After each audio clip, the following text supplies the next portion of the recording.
and so sweet. So I was attracted looking at them because I have these great ones in Jamaica. Ah. Yeah. Il y a des nuits où une légende s'éteint sans bruit et où le monde ne comprend qu'au matin ce qu'il vient de perdre. Dans l'obscurité du 24 novembre, avant même que le soleil ne touche Kingston, une rumeur étouffée a traversé l'île. Jimmy Cliff ne répondait plus. Un silence lourd, presque irréel, a envahi les couloirs d'un hôpital où l'on murmurait qu'il avait prononcé ses derniers mots en serrant une fleur blanche contre son cœur. Ce soir-là, quelque chose s'est brisé. Quelque chose que personne n'était prêt à affronter. Voici l'histoire de ces heures où la lumière du reggae s'est lentement éteinte. Jimmy Cliff, mort de Jimmy Cliff. Avec des fleurs et des larmes, adieu à la légende du reggae. Mais comment cet homme célébré aux quatre coins du monde est-il passé de la fulgurance des Grammy et du Rock and Roll Hall of Fame à cette fin silencieuse? Mais pour comprendre comment une étoile aussi éclatante a pu s'éteindre dans une telle pudeur, il faut revenir là où tout a réellement commencé. À ces années où Jimmy Cliff, encore jeune James Chambers, offrait au monde une voix que rien ne semblait pouvoir briser. Car derrière les fleurs déposées ce matin-là, devant l'hôpital de Kingston, derrière les larmes des anonymes et les hommages des chefs d'État, une question demeure. Comment l'homme qui a porté la Jamaïque sur ses épaules a-t-il pu partir dans une solitude aussi déchirante? Et surtout, que s'est-il passé dans ces dernières semaines où l'on pressentait déjà que quelque chose n'allait plus? Jimmy Cliff, dans l'imaginaire de millions de femmes et d'hommes aujourd'hui âgés de 45 ans et plus, n'est pas seulement une voix. C'est une époque, une vibration, un souffle qui a traversé les années 1960 comme une gifle d'espoir dans un monde encore figé par les fractures. Sa musique, vous vous en souvenez peut-être, entrait dans les salons français par les ondes de la radio, dans les cafés enfumés où l'on posait une pièce dans le jukebox, dans les fêtes de village où quelques accords de guitare suffisaient à ramener la chaleur de Kingston au cœur d'un été européen. Il avait cette lumière rare, cette manière de marcher sur scène, comme si chaque pas portait le poids de son île et la promesse d'un lendemain meilleur. Mais voici la vérité bouleversante.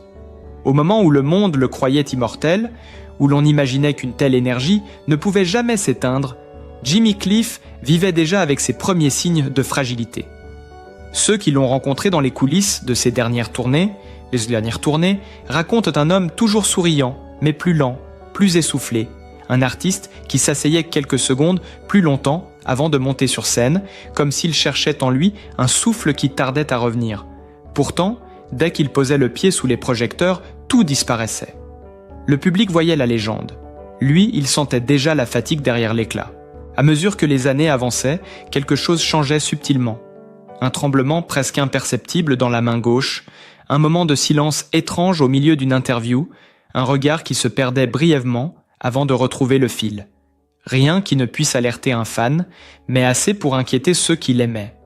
Et pourtant, Jimmy Cliff n'a jamais voulu parler de lui, jamais voulu faire de sa santé un spectacle. Il disait souvent « La musique doit être plus forte que mes faiblesses ». Alors il masquait, il avançait, il souriait. Et personne ne devinait réellement que derrière la légende se cachait déjà un combat silencieux.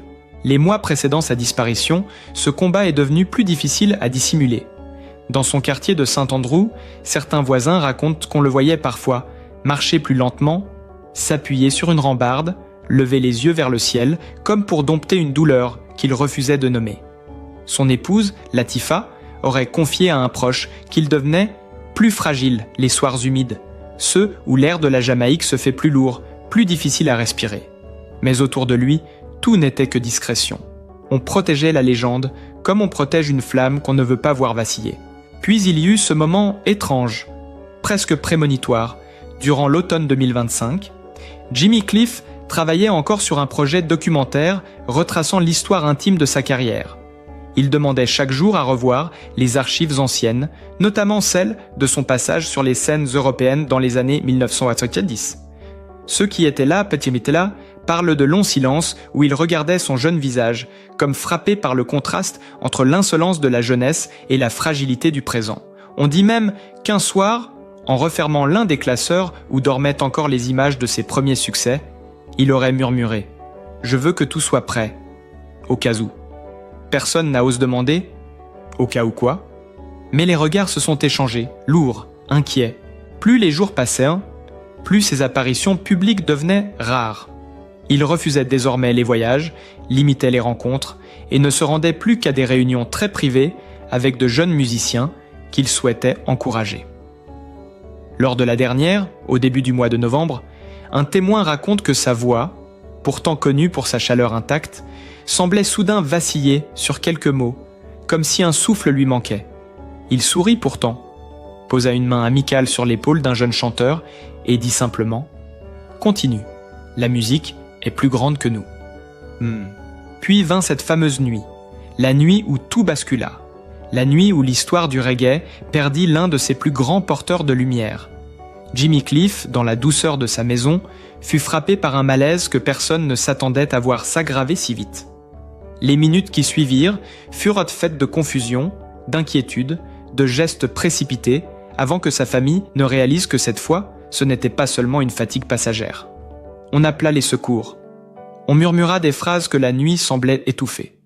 Et tandis que la lune glissait sur les toits de Kingston, un combat s'engageait dans l'ombre. Un combat que le monde n'apprendrait que trop tard. Et pendant que les fans du monde entier dormaient, persuadés que la légende existait encore quelque part entre les murs de sa maison, la Jamaïque retenait déjà son souffle, consciente que le destin venait peut-être d'avancer l'horloge d'un homme qu'elle n'était pas prête à laisser partir. Mais ce que personne, hormis sa famille la plus proche, ne savait encore cette nuit-là, c'est que Jimmy Cliff avait déjà pris une décision silencieuse, presque spirituelle, comme si son destin était devenu plus clair pour lui que pour tous ceux qui l'entouraient. On raconte qu'au cours des jours précédents, il s'était montré plus attentif, plus tendre, presque comme un homme qui remet de l'ordre dans ses affaires intérieures avant de fermer un chapitre. Ce changement subtil, que certains prenaient pour un simple élan de nostalgie, cachait en réalité quelque chose de bien plus profond. Jimmy Cliff savait que son corps ne suivait plus, et peut-être avait-il compris, à sa manière douce et pudique, que la musique devait continuer, même si lui devait s'effacer. Au fil des heures, la vérité s'est imposée avec une force presque brutale. Ce 23 novembre, après un dernier échange de regards avec son épouse, il avait demandé à revoir pour la dernière fois les images du documentaire sur lequel il travaillait. Ces archives, des fragments de sa jeunesse capturés sur pellicule, avaient une étrange résonance ce soir-là. Il observait son visage d'autrefois, cet éclat qui n'appartenait qu'au début, et il semblait écouter ses propres silences autant que ses propres chansons. Il posait parfois les doigts sur l'écran, comme pour vérifier que ce jeune homme, fougueux, avait réellement existé. D'après un proche présent dans la pièce, il aurait murmuré « Je veux que tout soit authentique, que l'on voit tout, même mes erreurs ». Ce mot, authenticité, sonnait comme une clé, la clé d'un homme qui, au crépuscule de sa vie, refusait encore d'être édulcoré. C'est peut-être à ce moment précis que le basculement s'est produit. Alors qu'il se levait lentement, avec cette fragilité nouvelle que sa famille tentait d'apprivoiser, il aurait été pris d'un vertige, une sorte de voile passant devant ses yeux. Il se serait assis, silencieusement, la main crispée sur la coudoir, laissant échapper un souffle court que son épouse reconnut immédiatement. Il n'y avait plus de doute possible. Ce n'était pas une simple chute de tension, ni une fatigue banale. C'était un signal du corps, un signal que même les légendes ne peuvent ignorer. À partir de là, tout devint soudain très rapide. Comme si le temps lui-même avait décidé d'accélérer pour rattraper ces années où Jimmy Cliff avait réussi à déjouer la fragilité. Les minutes se succédèrent dans un mélange d'urgence et de retenue. Son épouse l'appela doucement, tentant de l'aider à se lever. Il répondit d'une voix faible, mais incroyablement lucide, « Ne t'inquiète pas, je suis encore là. » Et pourtant, dans son regard, quelque chose semblait déjà s'éloigner, une sorte de lumière intérieure qui vacillait sans s'éteindre tout à fait. Lorsque l'équipe médicale arriva, l'atmosphère dans la maison était presque irréelle. Les soignants, habitués à venir régulièrement, comprirent immédiatement que la situation avait changé d'échelle. L'un d'eux raconta plus tard que l'air dans la pièce semblait lourd, comme chargé d'un pressentiment. Jimmy Cliff leur adressa un sourire fragile, ce sourire qu'il avait toujours su garder même dans les moments les plus durs, puis il leur dit simplement « J'ai encore du travail, ne me laissez pas partir tout de suite. » C'était une supplique douce, presque enfantine, mais aussi un aveu bouleversant. Il n'avait pas achevé ce qu'il voulait laisser au monde. Alors commença la longue course contre la montre. Le trajet en ambulance, sous assistance respiratoire, fut une traversée silencieuse où chaque seconde semblait résonner avec le poids de toute une vie. Kingston dormait encore, inconsciente du drame qui se déroulait dans ses rues. Au-dessus de la ville, les lumières tamisées semblaient s'incliner devant l'un de ses fils les plus illustres, comme si l'île elle-même pressentait que la bataille serait rude. L'équipe médicale tentait de stabiliser sa respiration, mais une vérité simple s'imposait. Son corps n'avait plus la force de lutter à armes égales. Une fois arrivé à l'hôpital, la réalité se révéla sans détour. La pneumonie n'était pas seulement sévère, elle était fulminante. Les analyses de Potshot se succédèrent, les médecins parlaient port bas, choisissant leurs mots avec une prudence presque douloureuse. Jimmy Cliff, malgré la confusion qui l'emportait parfois, retrouvait par moments une clarté troublante. Il reconnaissait les visages, serrait une main, fermait les yeux en murmurant quelques mots incompréhensibles. Il semblait flotter entre deux mondes, entre la scène qu'il avait dominée pendant 6 décennies et un autre lieu, plus silencieux, où la musique prenait une forme que seul lui pouvait entendre. Au fil des heures, les efforts redoublés des médecins ne parvinrent qu'à offrir quelques instants de répit. La pneumonie progressait avec une rapidité terrifiante, portée par une fragilité respiratoire accumulée depuis des années. À un moment, alors qu'un médecin ajustait l'appareil d'assistance, Jimmy Cliff ouvrit les yeux et regarda longuement son épouse. Dans ce regard, il y avait quelque chose d'immense, une reconnaissance, une gratitude, mais aussi la conscience aiguë que le combat touchait à sa fin. Il aurait dit, dans un souffle presque inaudible, « Laisse-les voir qui j'étais vraiment. » Dans le film, « Laisse tout. » C'était sa dernière volonté artistique, l'expression ultime de ce qu'il avait cherché toute sa vie, la vérité. Cette phrase, rapportée par un membre du personnel présent dans la chambre, a depuis bouleversé tous ceux qui l'ont entendue, car elle révèle une facette méconnue de Jimmy Cliff, une facette que les années avaient parfois dissimulée sous les honneurs et les projecteurs.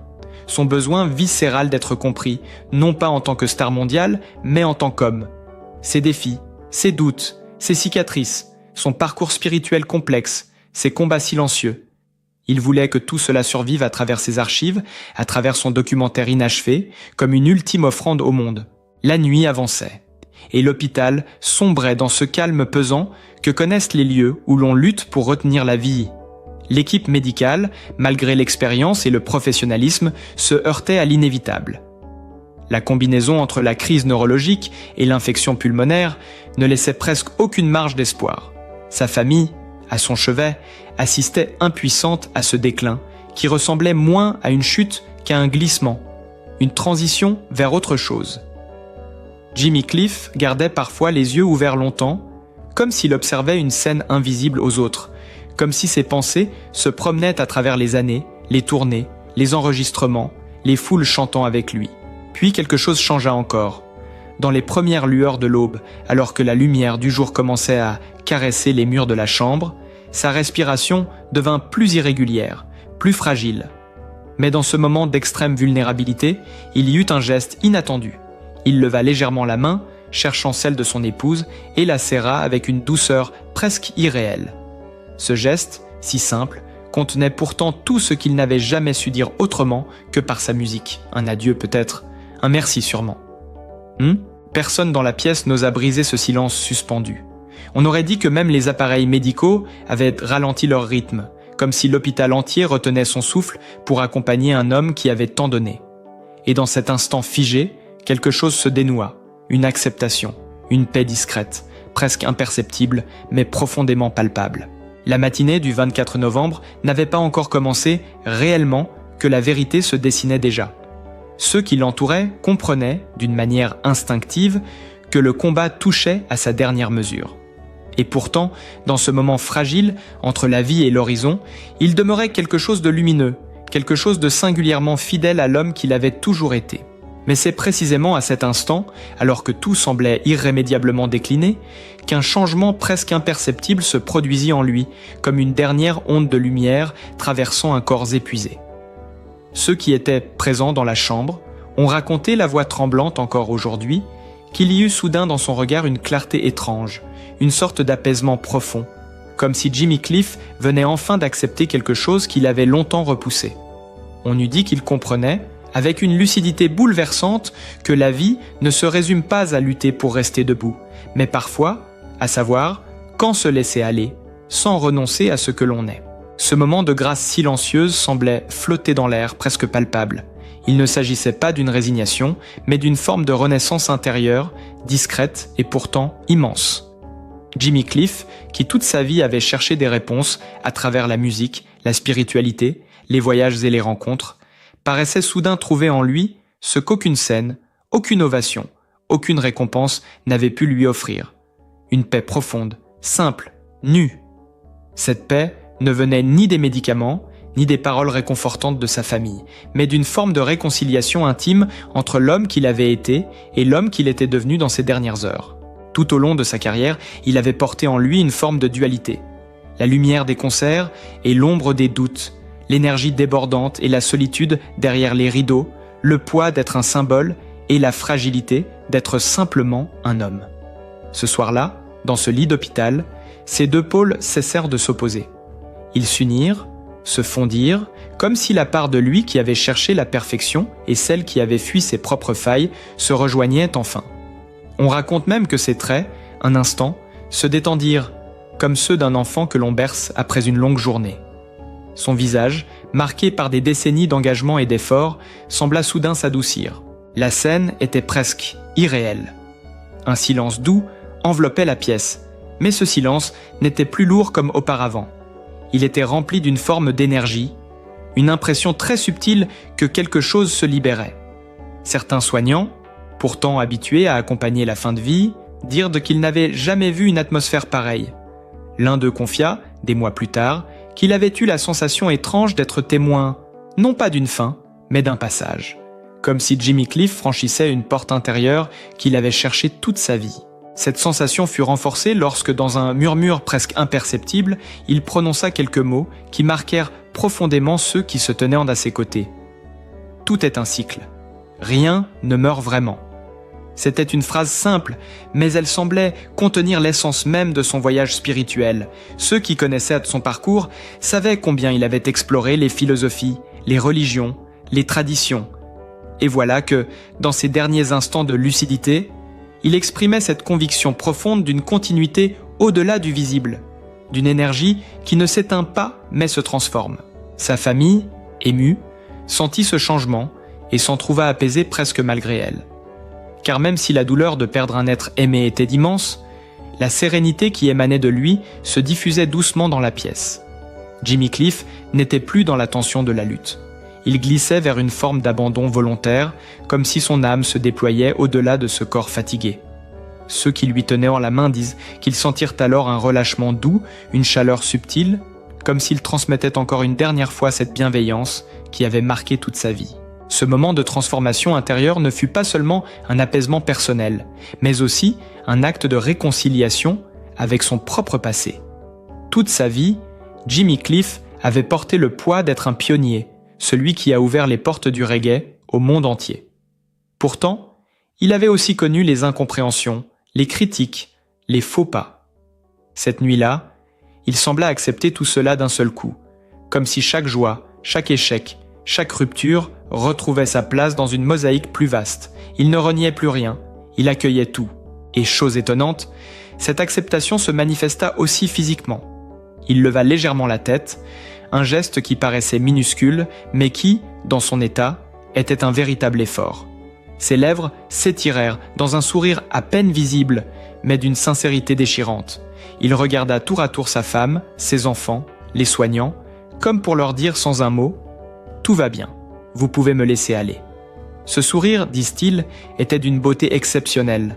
Un sourire que l'on ne voit qu'une fois dans une vie, celui d'un être qui touche la vérité de son existence. Dans son dernier souffle de conscience, on sentit même poindre une forme de gratitude, un merci silencieux pour tout ce que la vie lui avait donné, même dans ses épreuves. Il n'était plus question de peur ni de résistance. Son corps était fragile, mais son esprit semblait incroyablement vaste, ouvert, lumineux. Ceux qui croient en la spiritualité diront qu'il touchait déjà un autre plan. Ceux qui n'y croient pas parleront peut-être d'une réaction du cerveau. Mais tous, absolument tous, furent bouleversés par cette grandeur inattendue. Cette renaissance intérieure, paradoxale et pourtant très réelle, transforma profondément l'atmosphère de la pièce. La douleur laissa place à une sorte de recueillement sacré, une sensation presque cérémonielle. On ne voyait plus un homme qui s'en allait. On voyait un artiste, un père, un époux, un guide traverser une étape essentielle de son voyage. Son souffle, certes vacillant, semblait se synchroniser avec quelque chose de plus grand, quelque chose de calme et d'immense, comme si l'univers entier ralentissait pour l'accompagner. Et plus les heures passaient, plus cette impression de paix se renforçait. Jimmy Cliff, qui avait passé sa vie à chanter la liberté, la dignité, l'espoir, semblait soudain incarner entièrement ses valeurs dans ce passage délicat. Il ne cherchait plus à contrôler, ni à lutter. Il se laissait porter. Et ce simple abandon avait quelque chose de profondément émouvant, une leçon silencieuse offerte à tous ceux qui l'aimaient. Les soignants, habitués à des gestes techniques, se retrouvèrent à agir avec une finesse presque rituelle, comme si chaque mouvement participait d'un accompagnement sacré. Sa famille, malgré les larmes, restait proche, enveloppant ce moment d'une tendresse sans mots. L'espace d'une nuit, l'hôpital, pourtant lieu de souffrance, se transforma en sanctuaire de douceur. Personne n'osait parler, personne n'osait briser la magie fragile de cet instant suspendu. Et pourtant, quelque chose en lui continuait de veiller. Car même dans ce passage délicat, Jimmy Cliff semblait encore transmettre une dernière leçon, un dernier souffle de sagesse, comme s'il voulait que ceux qui resteraient comprennent non seulement la fin, mais aussi tout ce qu'elle révèle. Et c'est ainsi, dans cette lumière pâle du matin jamaïcain, que s'est refermée la dernière page de la vie de Jimmy Cliff. Une fin douce, délicate, presque murmurée, comme si l'univers lui-même avait choisi d'atténuer le bruit autour de lui pour laisser place à un silence habité. Un silence qui n'était ni vide ni froid, mais chargé d'une présence subtile, d'un souffle qui semblait continuer à vibrer dans l'air longtemps après que son cœur eut cessé de battre. Dans ce calme fragile, sa famille comprit que ce qu'il avait offert au monde ne disparaîtrait jamais vraiment. Car certains êtres traversent la vie en semant des étincelles que rien ne peut éteindre. Lorsque la nouvelle de sa disparition se propagea à Kingston, puis à Londres, Paris, New York, Dakar, São Paulo, un phénomène étrange accompagna l'annonce. Les radios, presque spontanément, recommencèrent à diffuser ses chansons. On entendit à nouveau les premières notes de « Many Rivers to Cross » et soudain, quelque chose se dénoua chez des milliers de personnes. Comme si chacun, où qu'il soit, avait compris qu'un pan de son histoire personnelle venait de s'éloigner. Dans les rues de Kingston, des fleurs blanches apparurent devant l'hôpital, déposées par des mains anonymes. Certaines tremblaient encore d'émotion. Sur les réseaux, des messages simples, parfois maladroits, affluaient, mais tous portaient la même idée. Jimmy Cliff avait accompagné des vies, guéri des peines, ouvert des chemins. Et peu à peu, une évidence s'imposa. Sa disparition n'était pas une coupure, c'était une continuité, une transmission. Jimmy Cliff avait passé sa vie à chanter la résilience, la patience, le courage, la capacité humaine à se relever malgré les blessures. Et dans sa manière de partir, dans cette douceur humble, sans éclat, sans discours, il avait offert sa dernière leçon. La lumière ne se mesure pas à son volume, mais à la trace qu'elle laisse derrière elle. Alors que reste-t-il ? Des souvenirs, oui, des concerts, des images, des archives, mais plus encore une philosophie simple, presque enfantine, que l'on retrouve dans chacune de ces mélodies. La vie est un mouvement, un va-et-vient d'ombres et de clarté. On trébuche, on avance, on perd, on gagne, on aime, on pardonne, et toujours, d'une manière ou d'une autre, on continue. Jimmy Cliff n'a jamais prétendu être un saint ni un sage, mais dans ses paroles, dans sa présence, dans sa façon de tendre la main à ceux qui souffraient, il a laissé un message universel. Rien ne meurt vraiment, tant que l'on continue à aimer. Aujourd'hui, alors que nous refermons ensemble ce chapitre de son histoire, peut-être pouvons-nous retenir cela. Même les légendes ne cherchent pas l'immortalité. Elles cherchent la transmission. Elles cherchent à semer des fragments d'espoir dans les moments où l'on en manque le plus. Et Jimmy Cliff, avec sa voix claire, son regard lumineux, ses doutes, ses fragilités, ses renaissances successives, a incarné tout ce que signifie être humain. Avancer malgré tout, recommencer, apprendre, se tromper, se relever encore. Son départ n'efface rien, il transforme. Il ouvre un espace où chacun peut entendre à nouveau cette petite phrase qu'il aimait répéter : « La musique guérit, Et peut-être que, dans nos propres vies, dans nos propres luttes quotidiennes, cette vérité continuera de résonner encore longtemps. Si cette histoire, si cette traversée, si cette dernière nuit partagée avec vous vous a touché, alors permettez-vous un geste simple. Laissez un like, un commentaire, partagez vos souvenirs, vos émotions, peut-être même la première chanson de Jimmy Cliff qui a marqué votre vie. Abonnez-vous si vous souhaitez continuer à explorer, avec nous, les destins de ceux qui ont façonné nos existences par leur art et leur humanité. Et surtout, n'oubliez pas, tant que nous faisons vivre leur voix, les légendes ne disparaissent jamais vraiment.